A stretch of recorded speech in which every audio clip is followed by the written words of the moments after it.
नमस्कार, मैं Rashmi Pandya Sharma Tintin film adventure की ओर से आपका स्वागत करती हूँ। हमारे आज के विशेष मेहमान हैं श्री दिनेश शर्मा जी। ये पूर्व में महाप्रबंधक रहे हैं बैंक ऑफ बड़ौदा में। 40 साल का बैंक का अनुभव है इन्हें। ये आरआरबी के चेयरमैन भी रह चुके हैं। विदेश में भी 4 साल इन्होंने अपनी सेवाएं दी हैं। इसके अलावा फैकल्टी मेंबर भी रहे हैं और नाबार्ड में ये गेस्ट फैकल्टी के रूप में भी जाते रहे हैं। तो आइए हम स्वागत करते हैं श्री दिनेश शर्मा जी का।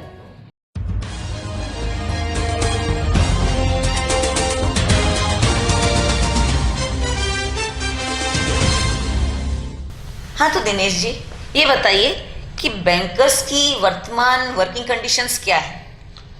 बैंकर्स की वर्तमान वर्किंग कंडीशंस बहुत ही अच्छी नहीं है। जब पल्ली कमेटी शुरू में आई थी तब बैंकर्स की तनख्वाहें और पर्क्स सरकारी कर्मचारियों से भी अच्छे थे, लेकिन पिल्लई कमेटी ने अपनी रिकमेंडेशन में ये कहा कि bank officers are equivalent to class 1 officers of the central government, और कुछ पर्क्स जो सेंट्रल गवर्नमेंट के ऑफिसर्स को नहीं मिलते हैं और बैंकर्स को मिलते थे वो कट कर दिए गए। और बाद में धीरे धीरे आज बैंकर्स की स्थिति बहुत ही दयनीय हो गई है। जो क्लास 1 के ऑफिसर्स हैं वो सेंट्रल गवर्नमेंट के क्लास 2 और क्लास 3 ऑफिसर्स के भी इक्विवेलेंट नहीं है।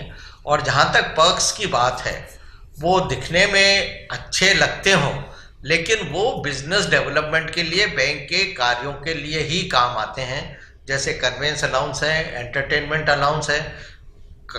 जब शाखा में कोई ग्राहक आता है तो उसको चाय पिलाना बैंक के कार्यों के लिए बहुत ही आवश्यक है, और उसी का रिएम्बर्समेंट उसमें भी बैंक कर्मचारियों को अपने वेतन से पैसा देना पड़ता है। तो इसलिए कहा जाए तो आज बैंक अधिकारियों और कर्मचारियों की स्थिति खराब है। तो फिर बैंकर्स को अच्छा वेतन देने में क्या समस्या आती है?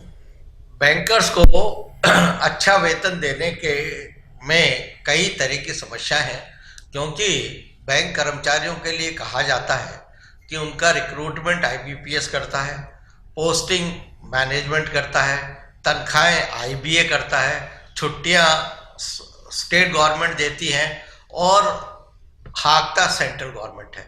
तो इसलिए कोई एक मतलब उनका मालिक नहीं है, अनेक मालिक हैं, और वो एक दूसरे से जब काम लेना होता है तो केंद्रीय सरकार, राज्य सरकार सब अपनी योजनाओं को पर थोप देती है, और जब तनख्वाह देने की बात आती है तो एक दूसरे पर टालमटोल करते रहते हैं। अच्छा, पर अच्छा वेतन देने में बैंकर्स को और सरकार को और कर्मचारियों को इनको क्या फायदा हो सकता है? पहली बात तो ये है कि जो बैंक्स हैं वे देश के आर्थिक और सामाजिक उत्थान की धुरी कहलाती हैं, और बैंकें तो चलाती नहीं है। बैंकों को चलाने वाले बैंक के कर्मचारी और अधिकारी हैं। तो यदि वह धुरी को हम कमजोर कर देंगे तो विकास का रथ ही टूट जाएगा या खड़ा हो जाएगा। तो अब समस्याएं कहाँ है? समस्याएं ये है कि पहले जैसा मैंने आपसे कहा कि भारत सरकार ये दायित्व आईबीए को दे देती है। आईबीए में जो मैनेजमेंट के आदमी हैं, पहले चेयरमैन और ईडी की भी तनख्वाहें बैंक कर्मचारियों के ही एक केडर के रूप में होती थी, अब उनकी अलग से केडर बना दिया है।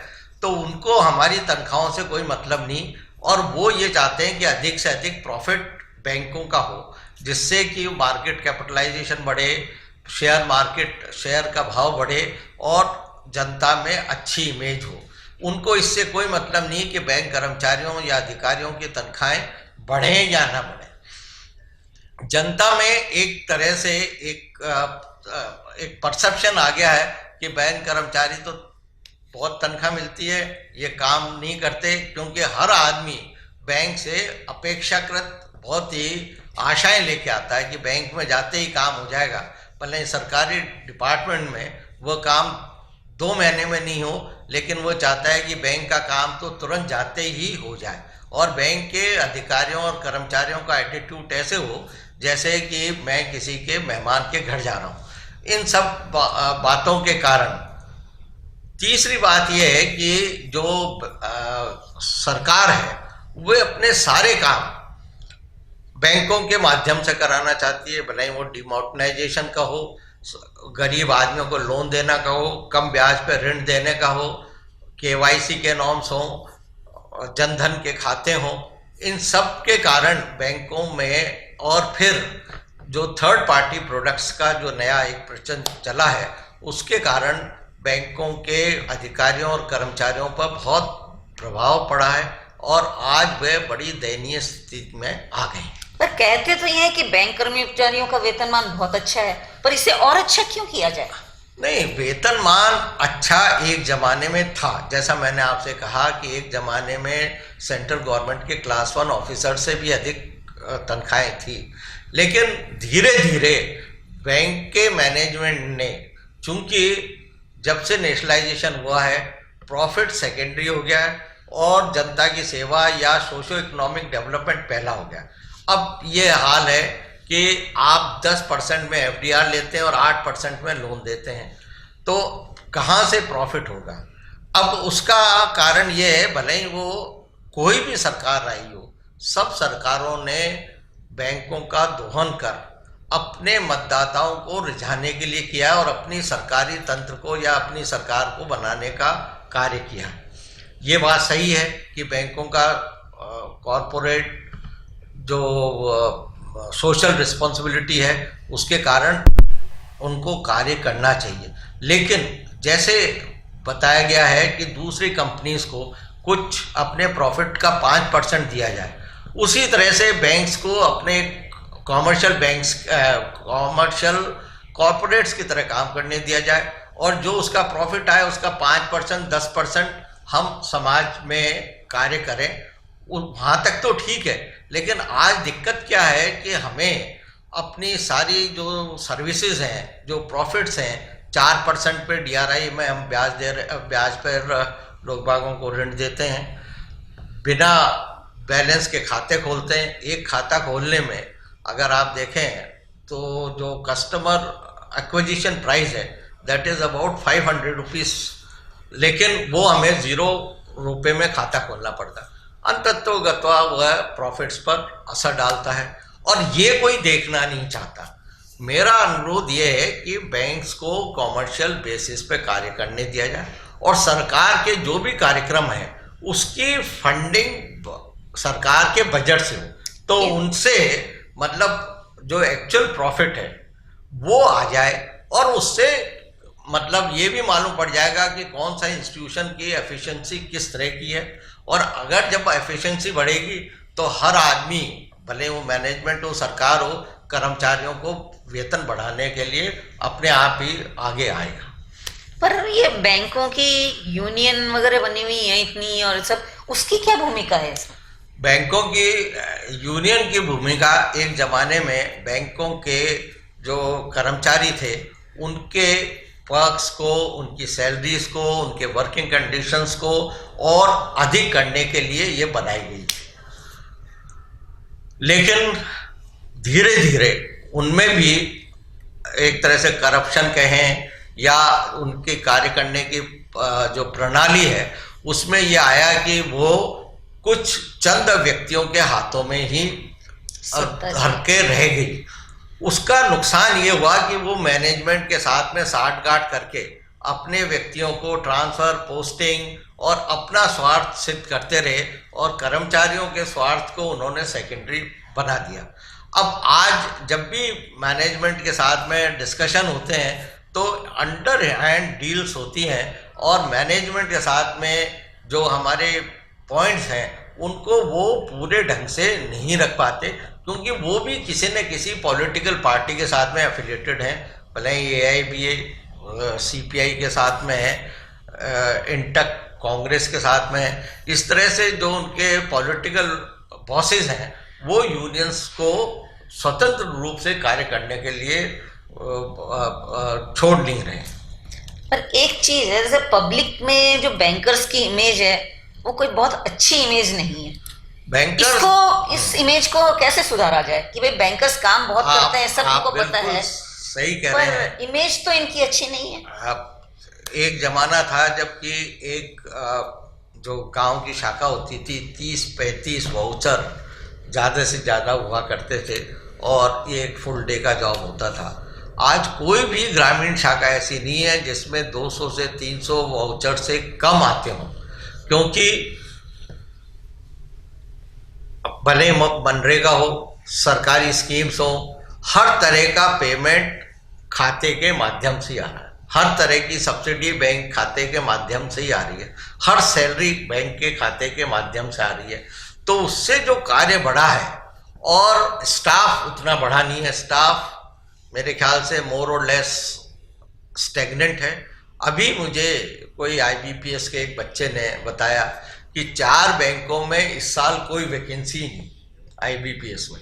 तो जब कार्य बढ़ रहा है, स्टाफ वो का वही है, तो निश्चित है कि मतलब प्रेशर होगा। ये बात सही है कि बैंकों में कंप्यूटराइजेशन हुआ है, कंप्यूटराइजेशन से जो कार्य करने की क्षमता है वो बढ़ती है, लेकिन इसके साथ ही जो काम बैंक्स पहले नहीं करते थे, जैसे थर्ड पार्टी प्रोडक्ट्स है, इंश्योरेंस है, मतलब ये अपने गोल्ड कॉइन्स हैं, ये बेचने का कार्य ये कभी करते ही नहीं थे, लेकिन वो नए नए कार्य ऐड किए जा रहे हैं। यहाँ तक कि मतलब आधार कार्ड बनवाने का कार्य भी बैंकों को दे दिया गया है।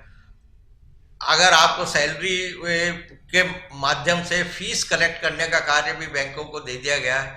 तो ये जो कार्य आ रहे हैं, इंश्योरेंस का कार्य भी बैंकों को दे दिया गया है। और फिर उन पर जैसा आपको पता है कि टारगेट्स होते हैं, और टारगेट्स में वो मतलब आदमी एक परचून की दुकान में जैसे एक कार्य को करता है, फिर दूसरा रजिस्टर खोलता है, फिर तीसरे के बारे में बातचीत करता है, तो इस तरह से न तो कोई ढंग से कार्य कर सकता है और इससे जनता भी कई मामलों में असंतुष्ट रहती है।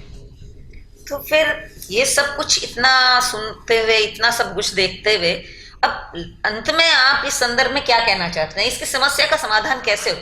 इस समस्या का समाधान मेरे विचार से तो ये है कि पहले ये बात सही है कि जो तनख्वाहें हैं वो प्रॉफिट का ही एक हिस्सा है। तो प्रॉफिट बढ़ाने के लिए हमें ये आकलन करना पड़ेगा कि बैंक्स का प्रॉफिट क्यों कम हुआ है।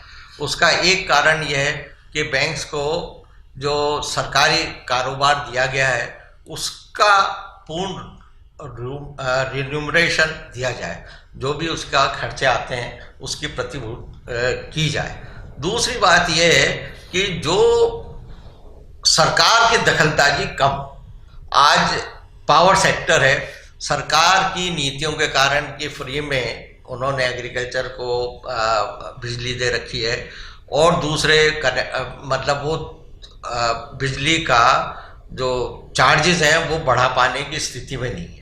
उसके कारण पावर कंपनीज लॉस में है और जिसके कारण जो भी बैंक्स के अकाउंट हैं पावर कंपनीज के वो NP हैं, उसका प्रोविजन बैंक्स को करना पड़ रहा है। तो मेरा अनुरोध ये है कि जितने भी गवर्नमेंट के पेमेंट्स हैं वो तुरंत रिलीज करें, जो इंफ्रास्ट्रक्चर कंपनीज हैं और जो इंडस्ट्री की प्रॉब्लम्स हैं उनको सही करें। मैं भारत सरकार का IBC एक्ट लाने के लिए बहुत ही धन्यवाद देना चाहूँगा, जिससे कि बड़े बड़े NPAs को कम करने में सहायता मिल रही है। जो हमारा जुडिशल सिस्टम है उसको थोड़ा सा एक्टिवेट करने की आवश्यकता है।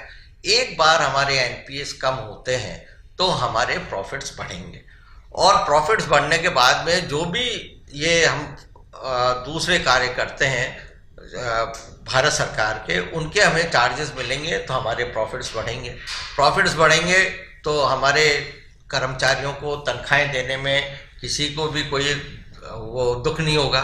कम तनख्वाहों के कारण जो हमारे कर्मचारी दूसरी जगह जाने के लिए प्रयास करते रहते हैं और डिप्रेशन की स्थिति में और जो आत्महत्या की स्थिति में भी आ जाते हैं, उसमें भी सुधार होगा।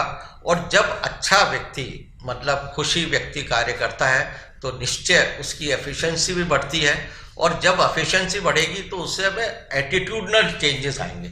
जो आज हमें लगता है कि हम बैंक में जाते हैं और कर्मचारी जो है मुंह सुजाए सा रहता है, वो हंसमुख रहेगा, वो आपसे अच्छी तरह बातचीत करेगा, और मतलब जो जनता है और जो हमारे कस्टमर्स हैं वो भी खुश रहेंगे, भारत सरकार भी खुश रहेगी, क्योंकि जितना बजटरी सपोर्ट है उतना ही वो बैंक से काम कर पाएंगे। हर चीज़ लादने का कार्य नहीं होगा, प्रॉफिटेबिलिटी बढ़ेगी, और जब बैंक्स की प्रॉफिट्स बढ़ेंगे, शेयर मार्केट बढ़ेंगे, और चूंकि सारे बैंक्स का मालिक गवर्नमेंट ऑफ इंडिया है, तो उसका डिविडेंड भी बढ़ेगा। डिविडेंड बढ़ेगा तो जो उसका फिस्कल डेफिसिट है वो भी कम होगा, और इस तरह से जो सबको एक परेशानी सी है, वो एक विशेष सर्कल है, उस साइकिल को हमें तोड़ना पड़ेगा। और मैं ये मानता हूँ कि फिर जो हमारे सामाजिक और आर्थिक विकास की गति है, वो तेज गति से हम आगे दौड़ पाएंगे। हाँ, क्योंकि सरकार में कभी जाते हैं तो उनसे अपेक्षा कम होती है, बैंकर से अपेक्षाएं पब्लिक को ज्यादा है, क्योंकि डायरेक्ट टच में रहता है बैंकर्स, तो इसलिए वो समस्याओं से इतने ज्यादा परेशान हो चुके, पब्लिक भी और बैंकर्स भी दोनों परेशान हैं। तो अगर आपने जो समस्या का समाधान बताया है वो अगर लागू किया जाए तो मैं आशा करता हूँ कि इन बातों पर ध्यान दिया जाएगा, और जो हमारी बैंकिंग इंडस्ट्री की समस्याएं हैं और वो दूर हो पाएंगी, और हम पुनः स्वर्णिम इतिहास की तरफ वापस जा पाएंगे। धन्यवाद। नमस्कार, आपका बहुत बहुत धन्यवाद।